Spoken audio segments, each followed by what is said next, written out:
भारताचे पहिले कृषी मंत्री डॉक्टर पंजाबराव देशमुख यांच्या पापळ या जन्मगावातून अवघ्या 5 किलोमीटर अंतरावर असलेल्या खेड पिंपरी गावाला जोडणारा रस्ता अक्षरशः खड्ड्यांनी भरलेला होता। प्रशासनाच्या दुर्लक्षामुळे नागरिकांना होणाऱ्या त्रासाला कंटाळून गावातील शेकडो युवकांनी एकत्र येत श्रमदानातून रस्ता दुरुस्त केला। या रस्त्यामुळे शालेय विद्यार्थ्यांना पापळ गावात जाणे कठीण झाले होते, तर रुग्णांना दवाखान्यात पोहोचवताना अडथळे निर्माण होत होते। सततच्या मागणीनंतरही प्रशासनाने दुर्लक्ष केल्याने हा रस्ता अपघात प्रणव बनला होता।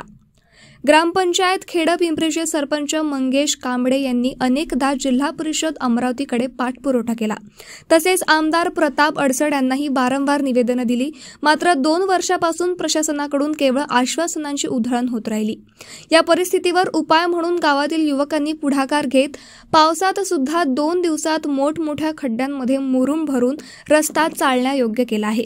या श्रमदानात शुभम बोदगे, ईश्वर विटकरे, आकाश भोंडे, रुपेश राऊत, विजय चौधरी, अंकुश जाधव, नाना राऊत आणि राहुल जाधव आदी युवकांनी सहभाग घेतला।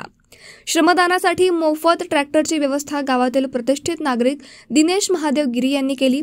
सरपंच मंगेश कांबळे यांच्या सहभागातूनही हे काम अधिक गतिमान झाले।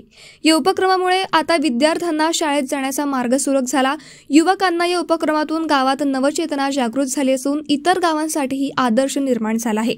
सरपंच कांबळे यांनी प्रशासनाला इशारा दिला आहे की दिलेल्या आश्वासनानुसार आमदारांनी लवकरात लवकर रस्ता दुरुस्त करावा, अन्यथा जिल्हा परिषद निवडणुकीत गावकऱ्यांच्या वतीने राजकीय नेत्यांना रस्ता रोको आंदोलन छेडले जाईल।